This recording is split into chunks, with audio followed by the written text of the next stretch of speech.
Hello, everyone. Mistress Harley here, your number one source of sexy news, informative fetishism, and BDSM content here in podcast land. And of course, this week, my topic is another fetish that you've either never heard of or you know is being slowly banned from the internet, which is the poppers and intox fetishes. What is the intox fetish? It's exactly what it sounds like, a fetish that revolves around being intoxicated. And there's so many ways you can be intoxicated, and I'm going to tell you about all the various niches and arms that these fetishes take. But first, as always, sex in the news. And this week, well, I've been in the news a lot recently. I did an article in Vice about OnlyFans and how they're censoring pornography. I did an interview in an article in OK about Love Island stars cashing in on OnlyFans in the Mirror UK, and another interview I gave in Vice about anti-porn crusaders who are suing Twitter. These are the same people that sued Pornhub, that are pressuring the banks, are working with Exodus Cry, who I talked about last episode. And the issue of porn on the internet and censorship and how the payment processors and these religious right-wing nut jobs all tie together. In the interview I gave to Vice, the article was called "Anti-Porn Crusaders Are Going After Twitter Next." I said that the issue of adult content moderation on Twitter is about accountability. There's no reason any anonymous human should be able to post whatever porno they want, because how do you know that that's not a child or that's not a consenting adult? Porno does already have laws regulating it, and in the United States, those laws are referred to as 2257 compliance regulations. The lack of accountability for people posting is what leads to an environment where people feel that they can get away with posting whatever they want. And since porn isn't illegal, it is in fact regulated, there's no reason that platforms should be universally banning legal adult content under the guise of purging the illegal content. There's already a method to determine if somebody is 2257 compliant, and if all these platforms just applied those standards to adult creators, you wouldn't have this problem. So I suggested that, the little blue verified checkbox they give to people on Twitter who are like the president, they should give adult content creators a red scarlet verified checkmark, kind of like the scarlet letter, but the scarlet checkmark, to indicate that that person is in compliance with 2257 regulations. That's how porn became legal in the first place, by regulating it and proving that all consenting parties were adults and consenting.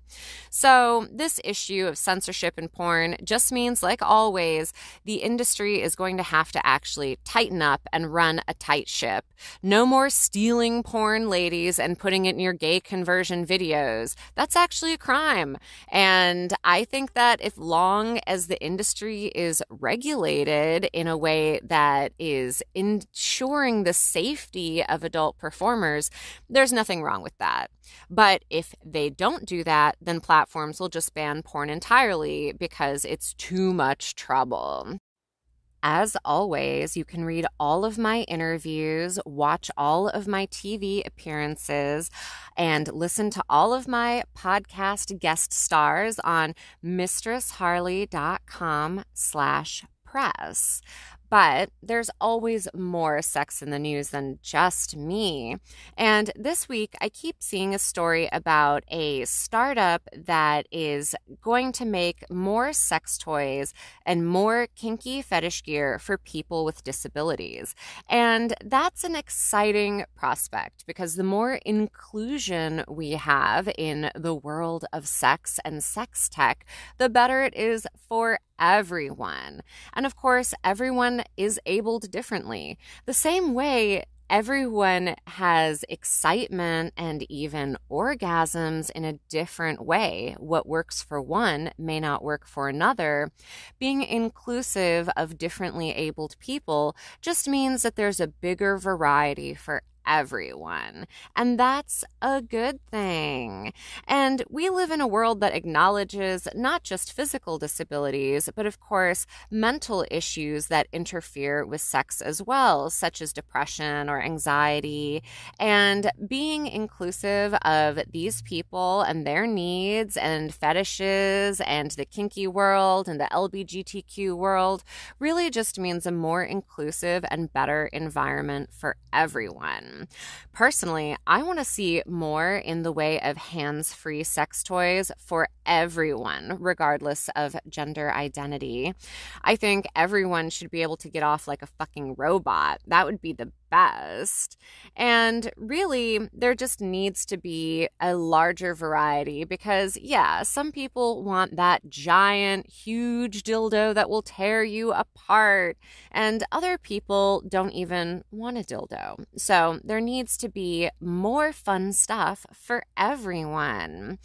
And your favorite long-distance sex toy company, Lovense, is putting out a lot of new toys that are interactive and remote controlled and good for cam shows and sex games and couples. And of course, I love the Lovense brand because I use their remote controlled butt plugs on a lot of my slaves. You too can get a remote controlled sex toy and pay for me, Mistress Harley, to control it. It's a lot of fun for me and maybe frustrating, maybe fun for you. We'll see what you deserve, huh? But I think that if the pandemic has been good for anything, it's been good for delivery and sex toys. Next, sex toy delivery. But more restaurants deliver now than ever. I remember in Beverly Hills, so many fancy restaurants used to put on their menu, "Our food doesn't travel well, so we don't do delivery, sorry." But really, sometimes you want some of the best steak or the best sushi, and you don't actually want to put on pants and go out. So because of the pandemic, in order to survive, these restaurants had to meet the market's demands. And now I can get pretty much anything I want delivered to my house all the time. And I live in California, so delivery food, delivery weed, delivery fucking everything, and it is great. So the pandemic has also been great for sex toys because people are home and alone now more than ever. And my God, if they're not diddling themselves, they'd probably be out doing mayhem. So sex tech is coming along quite nicely. Now, if only there was a better long-distance chastity device. I really want the people at Lovense to make a chastity device. Fans, if you're listening, tweet at Lovense and tell them they need to make a chastity device. Because currently, the only long-distance chastity device that is okay is the Cellmate. And I've used the Cellmate on a lot of my subs, but that just doesn't work as well as you'd want it to. Sometimes the Bluetooth connectivity is not good. Sometimes the internet connectivity is not good. One of my subs put the Cellmate on and it caused him to have a skin reaction that basically burned a hole in his sack. So there needs to be a better alternative. So if someone from the sex toy industry or Lovense is listening, reach out to me. I will collaborate with you on a long distance chastity device and I will tell you exactly how it needs to work because really I tell everyone how everything needs to work, don't I? But that's it for Sex in the News today. I'm going to make you listen to a word from our sponsors now because I like getting paid. And then I'm going to talk about our exciting topic today, the taboo fetish of poppers and intox. And after that, new listener mail.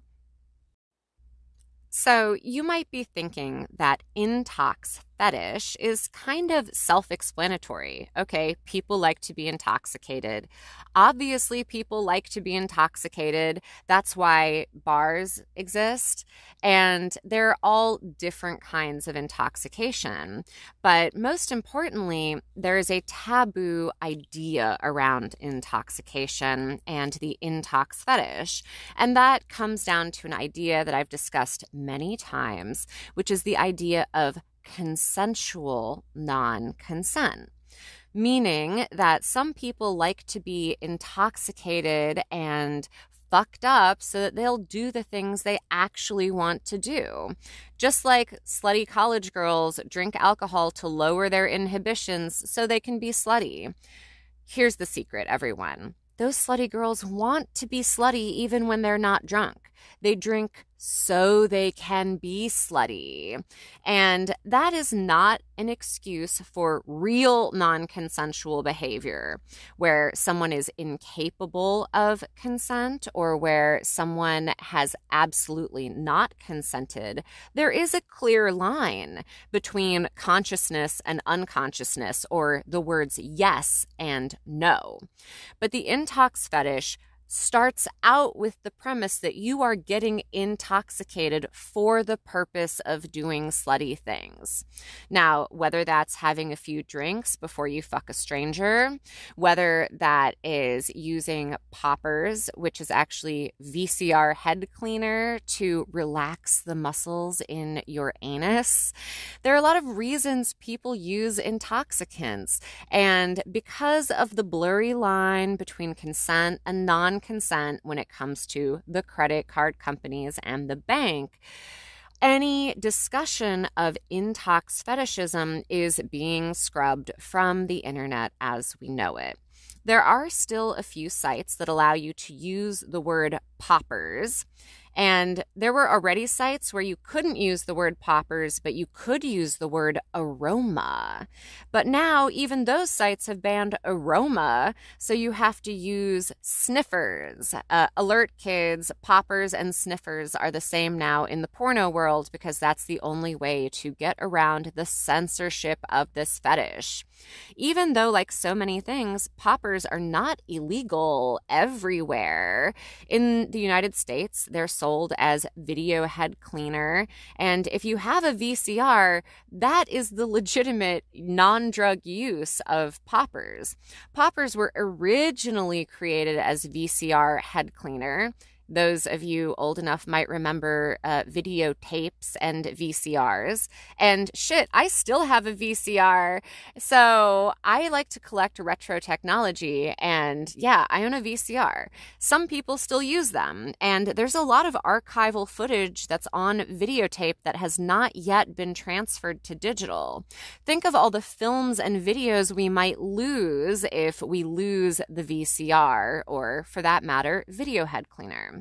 So video head cleaner was made to clean VCRs, and over time, some pervs realized that if you sniffed the video head cleaner, just like huffing paint, it gets you high. And it also has this effect of relaxing the anal sphincter muscle, making all kinds of things like anal sex easier. And if you're a male person with a prostate, then anal sex can be extremely pleasurable if you can just get past that pesky little sphincter muscle. For everybody, you can train your sphincter using butt plugs. There's always a beginner set of butt plugs you can get that goes from small to large. So you put the tiniest one in first until you relaxed, and then the next size until you relax, and then the biggest one until you're ready for sex. And that's a legit way to train your ass. But some people prefer the 0 to 60 method that poppers provide. And poppers only started to become regulated and illegal when the government started to realize that people were using them for pleasure.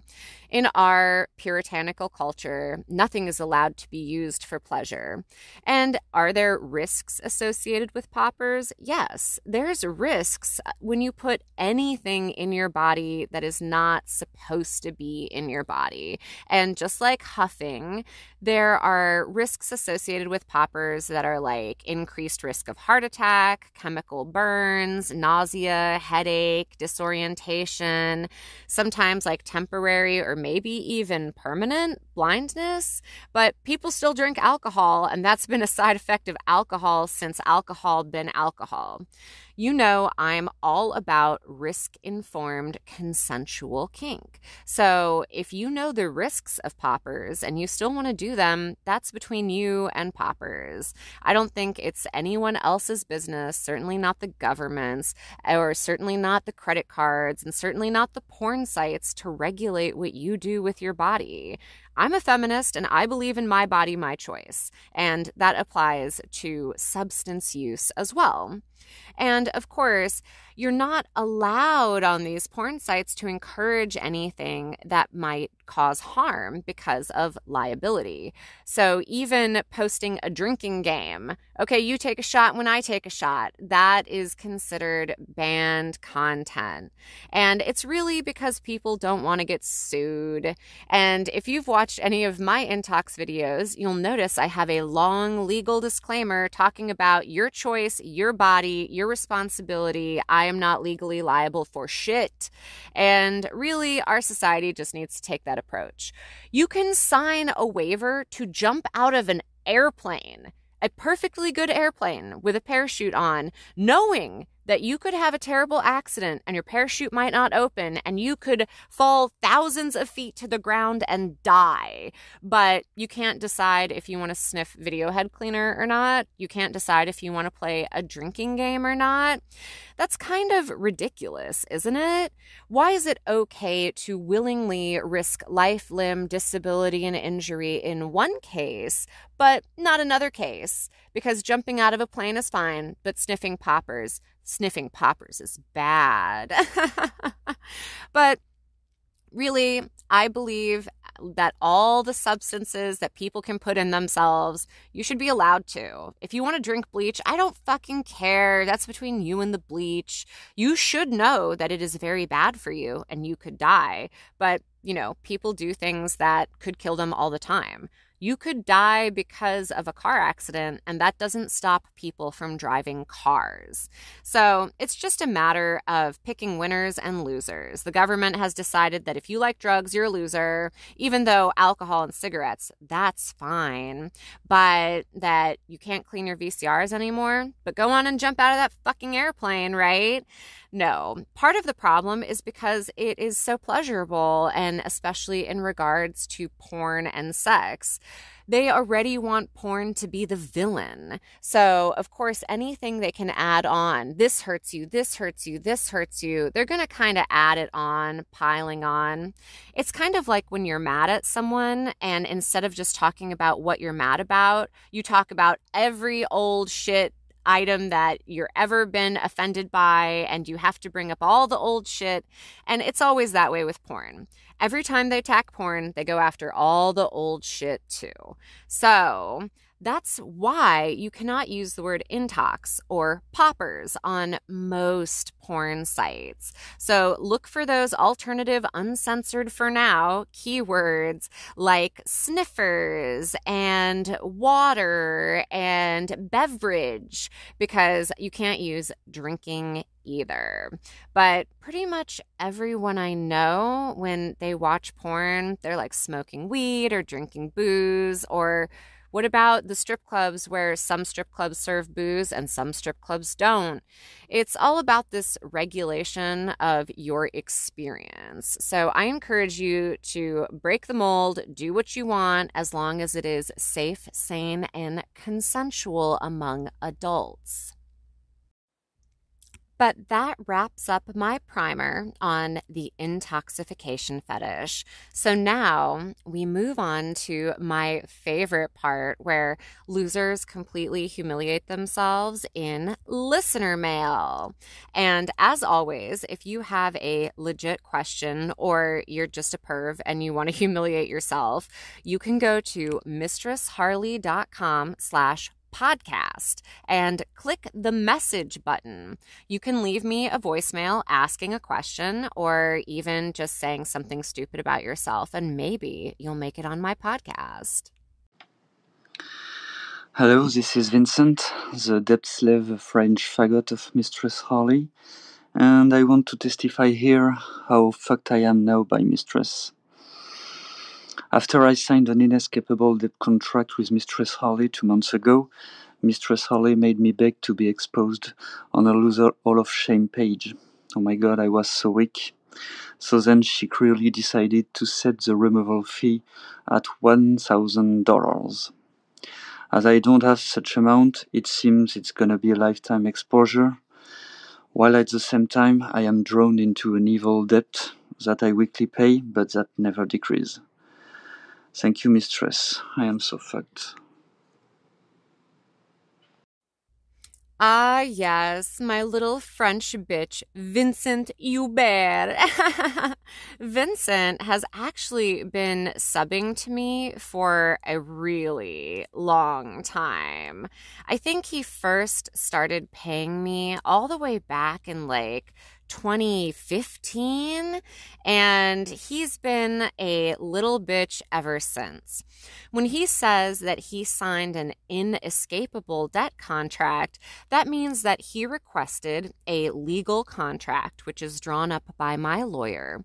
And the contract states that he owes me a specified dollar amount at an interest rate and a payback rate.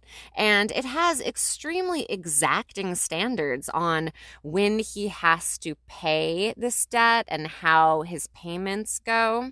And if he fucks it up, like if he pays at the wrong time of day or the wrong amount, then there are accrued penalties and fees, which of course interest applies to. It's like he's incapable of paying off the debt without screwing it up and making more and more and more debt. Now, because he paid to have this contract drawn up and because he signed it, he is fucked. When he says he's fucked, he means he is fucked. And he did beg to be exposed on my loser Hall of Shame. Some of you might know that there's a fetish for guys who just want to expose themselves. I guess it's the same fetish as like those guys that flash you, like wearing a trench coat on the bus and they flash you. It's the same idea, except it's the internet, and you would have to go to loserhallofshame.com to see these people. So instead of it being some asshole flashing you on the bus when you did not consent to that shit, if you visit loserhallofshame.com, you know you're going to see these exposed fucking losers. And I've made a video with Vincent Hubert. I have exposed him on Loser Hall of Shame. And yeah, I set the removal fee of his photo at $1,000. I know he can't pay it. So the whole point is that it's inescapable. But that doesn't matter thanks to the terms of use on my website. You know how when you install software or go to a website, it says, read the terms of use. And if you use this software or website, you agree to the terms of use. Well, my terms of use say that I own any content that you send me. If you send me a photo of yourself, you've given me unlimited license to publish and use that photo in whatever way I see fit. Maybe it will end up in a documentary. Maybe it'll end up on TV. Little Juan Toro in Spain knows what it's like when you've given me a picture of yourself holding your passport, and then I'm on TV, and there you are on TV next to my face being exposed. So that's how terms of use work. I definitely recommend that if you're on my website, mistressharley.com, or if you're on loserhallofshame.com, make sure you read those terms of use. You need to agree to the terms of use to use the site. So that means I don't even have to offer you a way to remove your photo. Yeah, I told Vincent I would remove his photo for $1,000, but I don't have a requirement that I have to do that. I could just say no. And certainly some guys have been rude. And then they ask how much to remove my photo. And I say, I reserve the right to not remove your photo from the Hall of Shame. It's fucking mine now. And if Vincent is lucky, maybe I won't publish it on the cover of one of my books, like a book called Losers Who Love to Be Exposed. So that is how guys end up with their pictures and passports on my Loser Hall of Shame. And of course, obviously, Vincent gets off on this inescapable debt contract. That's why he paid for it in the first place. I don't pay the lawyer to drop these contracts. You pay the lawyer. I make these guys pay the lawyer. So you're paying for the contract that you sign that says you owe me money. Yeah, I guess you fucked yourself. I guess it's like that line from one of my songs. The worst part is you paid for this, probably mind fucked by my huge tits. Unfortunately, however, predictably, so many of you are pussies, and even though you have questions, you won't call and leave them as a recorded voicemail because, did I mention you're a big fucking pussy? So I'm going to use the end of listener mail today to answer some frequently asked questions. Question that I get all the time: how big is my bra size? To even answer that question, I have to explain to you how bra sizes work. Because if I know anything about males, it's that they think double D is like the biggest boobs, but they have no fucking clue how bra sizes work. So a bra size involves a number and a letter. So you've probably heard 35, double D, or whatever. So the number is the measurement in inches of the underbust, meaning the rib cage section under the boobs. That's where the band of the bra goes to support the girls. So my band size is a 32. Now, the cup size is actually determined by math. It is the difference between the measurement of the bust line, which is measuring all the way around the fullest part of the boobs, and then comparing it to the band size. So, for example, if you are a D cup, let's say you're a 30D, that means your bust size measures 34. A, B, C, D. So if you have a 30 rib cage and a 34 bust, that 4 inches between the ribs and the bust is what makes the cup size. I know this is harder for you that can't do math. So really, once you start getting into the D's and G's and I's, that's when you start to get double. And that is, of course, more inches added. So the difference between a D and a double D is actually only 1 inch of bust. So I am a 32, which means 32 inches under my bust around my rib cage, and I'm a double K. That's A, B, C, D, E, F, G, H, I, J, K, L, M. So basically that's a 12-inch difference, and then double K means 13 inches. So if I'm a 32 underneath my bust, 32 plus 13 is 45. So I have 45 inches around my boobs and 32 under my bust, which makes me a 32 double K. And this is your friendly reminder that it is rude to ask a woman's bra size. Another question that I get asked quite frequently, another rude question, is, am I trans? People want to know if I'm trans either to insult me, which personally I don't think is an insult. There are a lot of beautiful trans women, or because they want to see my dick. Now, I am not trans. I'm a cisgendered woman, although I think that there are many beautiful T-girls, and I don't find it insulting when people ask if I'm trans, even though I know they kind of mean it as an insult. But yeah, I'm a tall woman. I'm 6 feet tall. And of course, I do have plastic surgery, which a lot of trans women have. And I don't ascribe to the 1950s gender norms that still seem pervasive in Western society.